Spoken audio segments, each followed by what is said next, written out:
we're going to be doing what I feel is like a really good like background piece that you can do, and then put something over it. So the background is going to be like a rainbow type of sunset. Hi, Mary. I am going to start off by, this is just a regular ceramic plate, and I'm just going to put some things in here. I just wanted to take this to show you a couple of things that I've done in gouache. So here's one piece. I really like that one.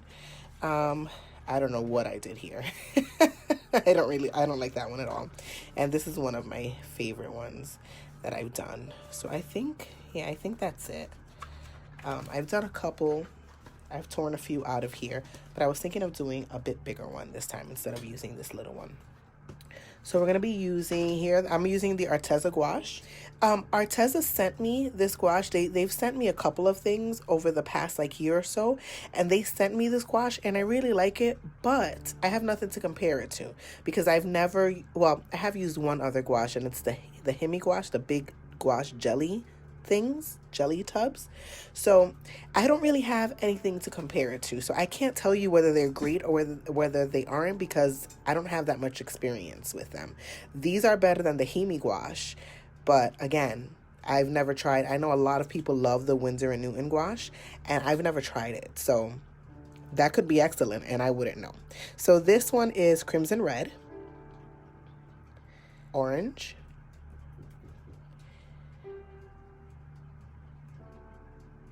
and let's see, we have lemon yellow.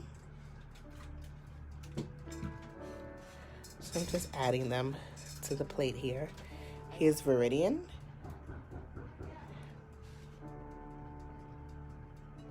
We have ultramarine blue.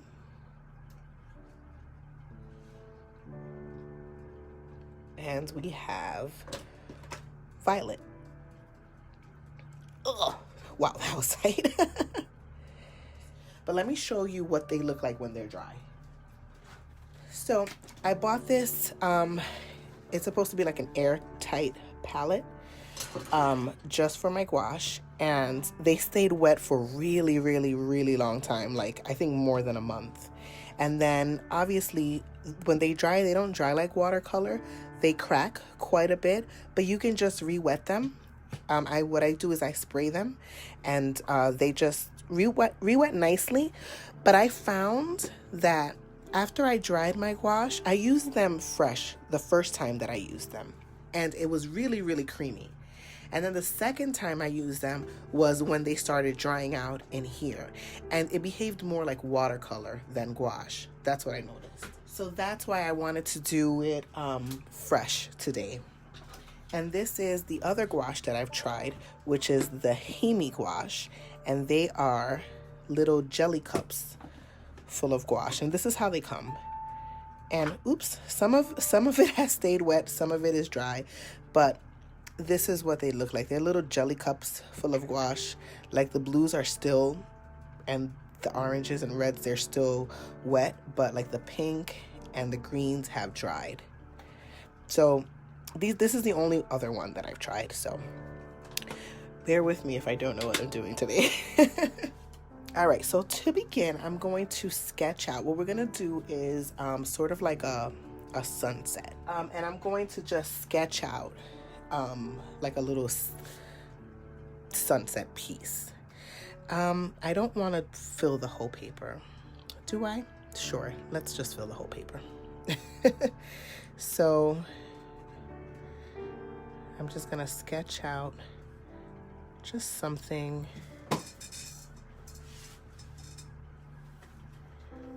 And this is going to look a bit weird, but it won't end up that way. And then we have, so this is going to be red. And then we're going to have the orange.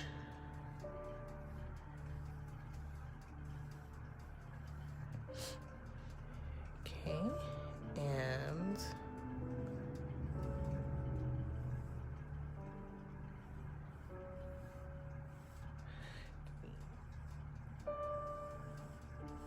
so I'm just doing like squiggles across the paper, and they'll make sense later on. Let me bring it up so that you can see my squiggles. So they'll make a little bit of sense later on. And then in the middle here, I am going to put a half circle, sort of like a sunset or sunrise. Actually, I think I'll start off with a bigger angled brush. That way I can get along the lines. So with this angled brush.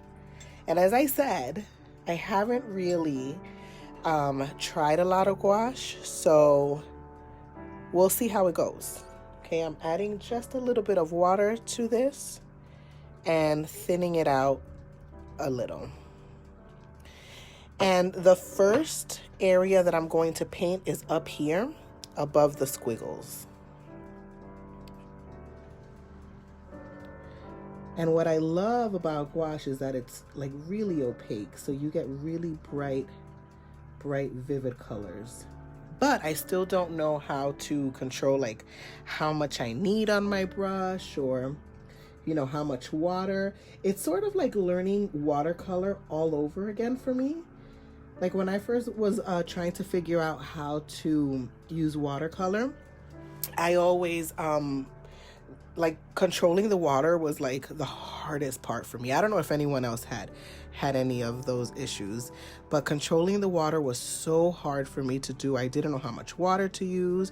I didn't know if I should use a lot, if I should use a little, but it all, like with practice, it came. So that's kind of how I feel about gouache. I feel like I'm starting from scratch again. And like, do I keep dipping my brush in water, or... So I'm learning right along with you guys.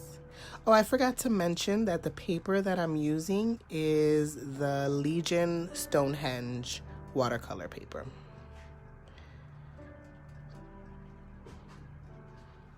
I'm just trying to get rid of these stroke marks here.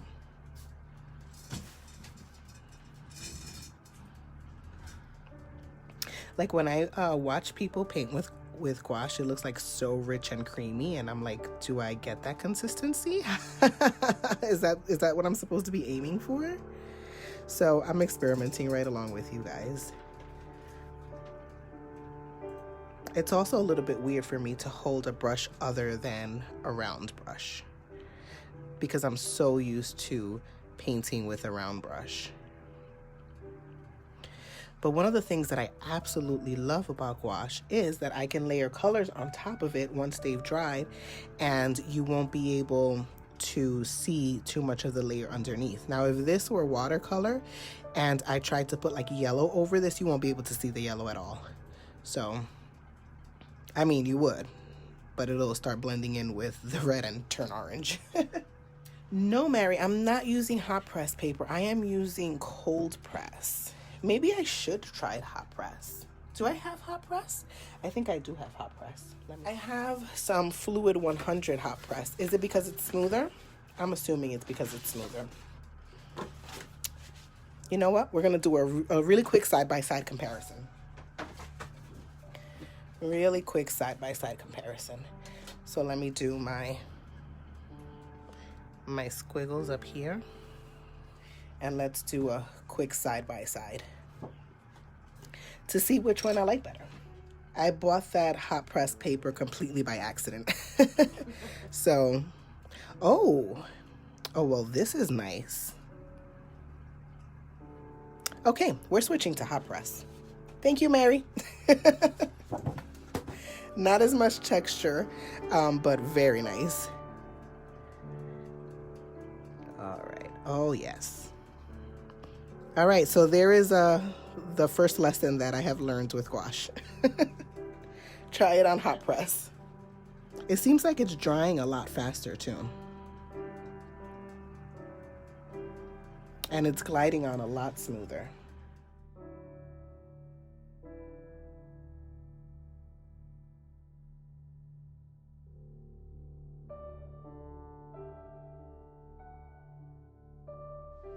All right, we'll give that another layer once we've completed the bottom of the piece. We are going into, the next color is going to be orange. So we're going in with the orange. Let's thin that out just a little bit. And I'm going to turn my paper around, hope that I don't get it on my hands.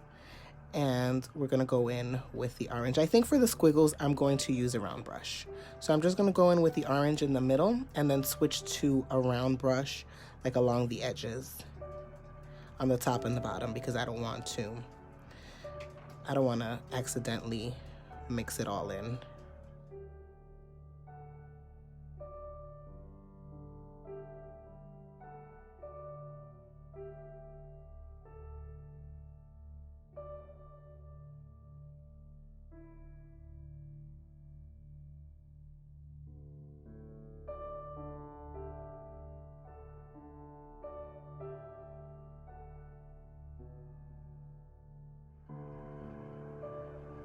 So when you're watercoloring, do you ever get to that point in your work where you're like, this is just a hot mess. It is so ugly.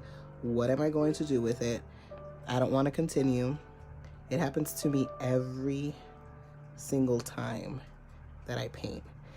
It's called a little ugly phase, where your piece is just not what it's meant to be.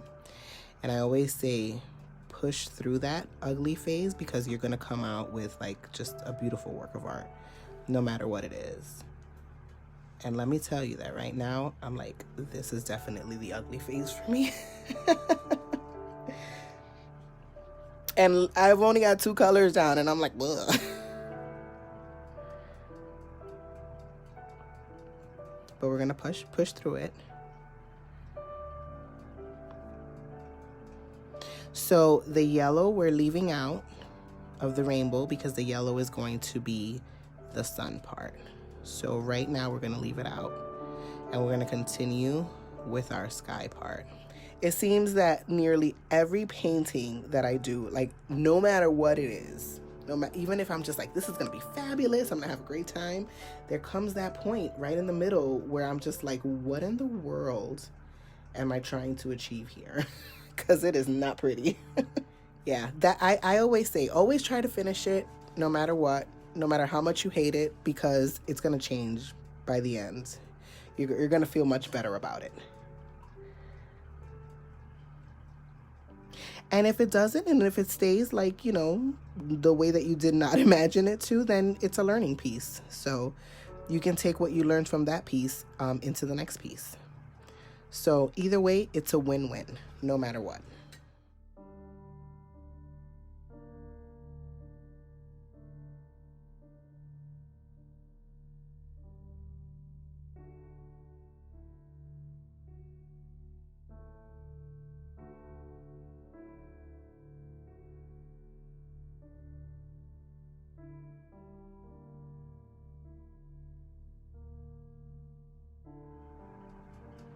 There we go. All right, next up we have blue. And my blue is here. Let's clean off my brush. This gouache.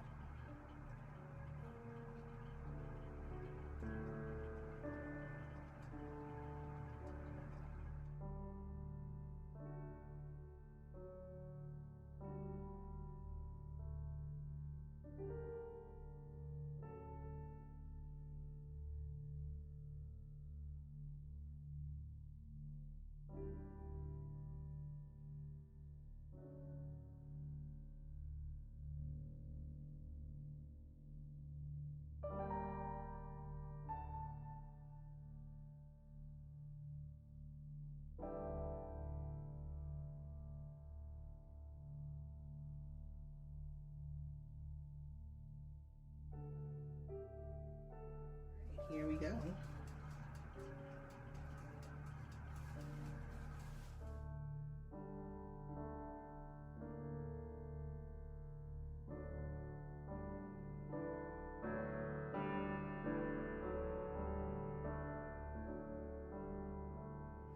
So before I do a second layer on the top colors, I'm going to go over it with the yellow, because I don't want I don't want it to be too thick in case the yellow doesn't really work. So we can go over with a couple of layers with the yellow to make it more opaque if it doesn't work.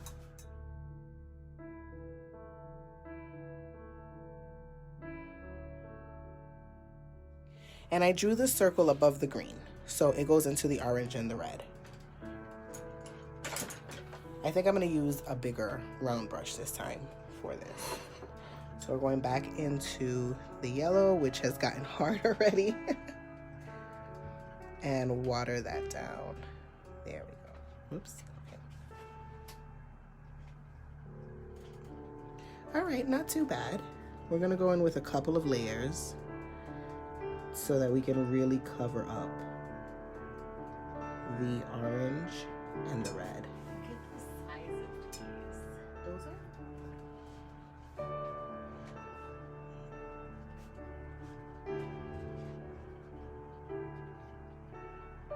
All right, so this is definitely going to take a couple of layers, so I might as well add some more yellow.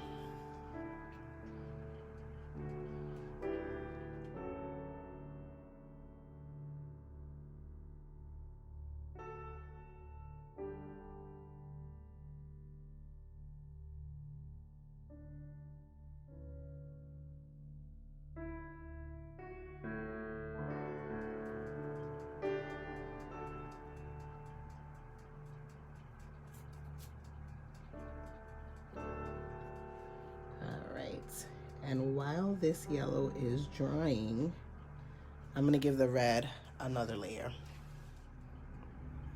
Ooh, adding another layer just, yeah, definitely takes away the streaks. And I'm just adding a nice thin layer because I don't want it to crack, because I have heard that gouache does crack if you make it too thick.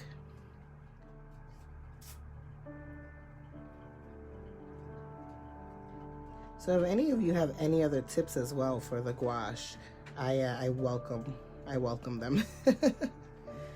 Since I am definitely still in the experimental phase of gouache. That yellow seems to have dried darker than when I put it down. Actually, they all have. So there's a little property that I didn't really know. I know that watercolor does that. I assumed that gouache didn't because it's opaque to begin with, but it looks like it did. All right, so now I'm gonna go back into, oh, that's dried already. I'm gonna go back into the sun and add another layer. I switched brushes again. I'm trying to find the right one that works for me. So yes, I switched brushes again. Oops. There's apparently not enough water in there.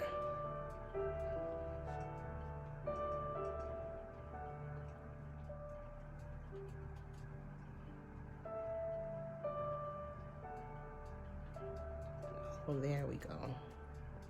Okay, so I was using too much water with the sun. I was watering it down too much. So not using that much water has helped to make it way more opaque. Look, we're all learning together.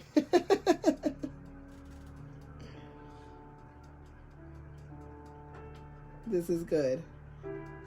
See, I'm learning lots of new things right along with everyone.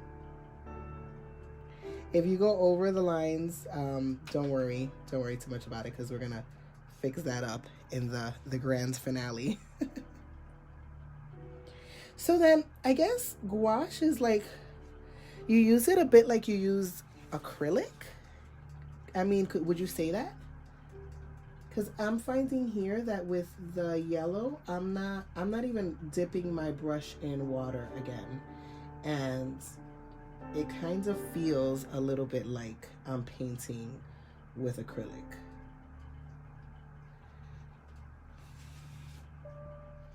All right, don't put the other colors away just yet, because we still need them. When we first started this piece, I was using it a lot like watercolor, but without as much water. But I was still using a ton of water. So maybe that's why I have a lot of streaks. Probably. And, but I found with like the sun, I didn't need to use that much water and it gave really good coverage. So, all right. So for the next step, what we're going to do is we are going to take, we're not going to use the red anymore, but actually we could use the red. We'll use the red. I'm going to take the orange and put some swirls into the red to kind of make it look like the sky is blending in together, if you know what I mean. So I'm going to take a bit of the orange and we're going to swirl it in. So let's do one here.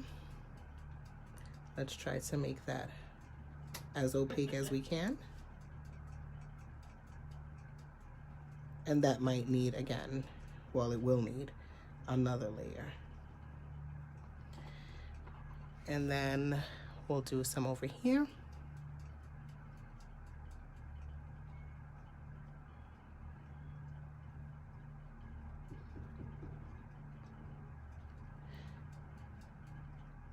Let's do some here.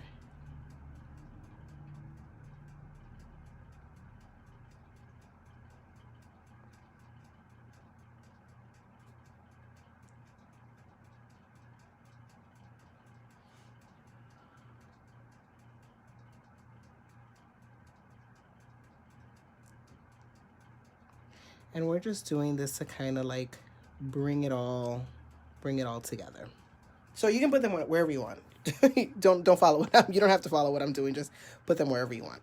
All right. So the next one, we are going to take some red and bring it down into the orange. You don't want to bring it too far down because you're going to bring some of the green up into the orange. So put it closer to the top.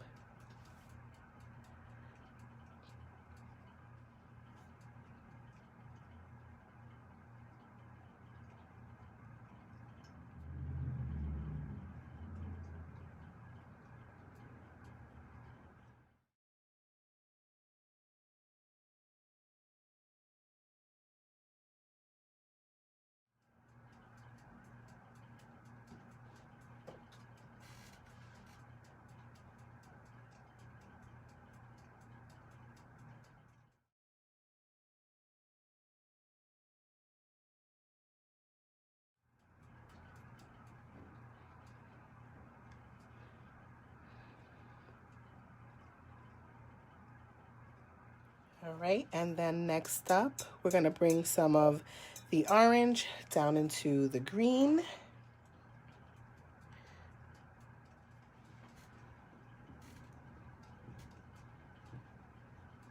And now we're gonna bring some blue up into the green.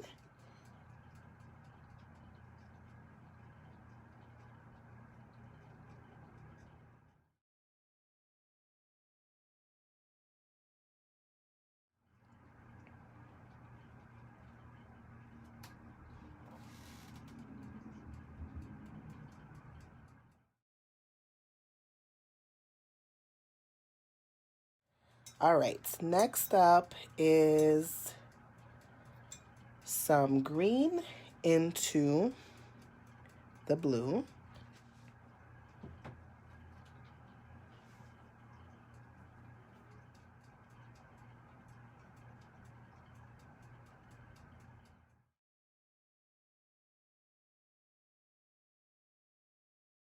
And we're moving on to the purple.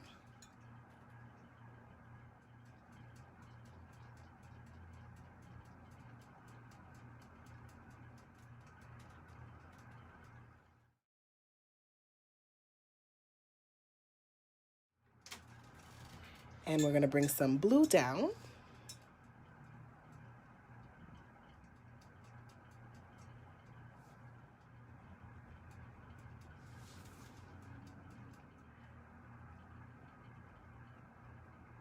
So now we are going to take our white. If you're using gouache, then that's fine as well. And I am going to take a small, this is a size 3 rounds, and it's tiny. And I'm going to use that. And what we're going to do is we're going to outline everything to make it kind of seem like there is a space. in between each one. Let me just wet this a little.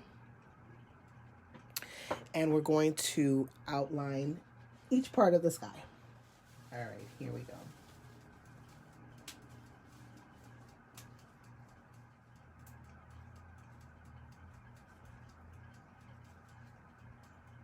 We are also outlining the sun. So this way, if you had any messy edges, like I had, you can cover them all up.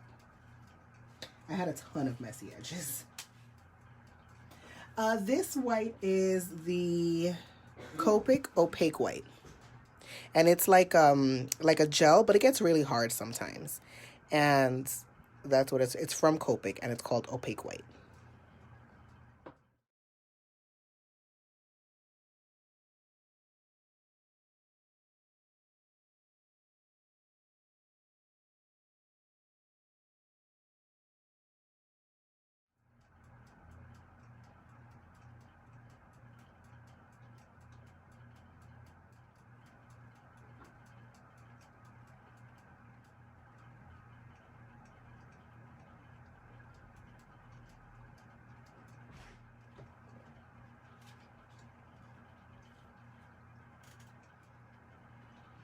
All right. That's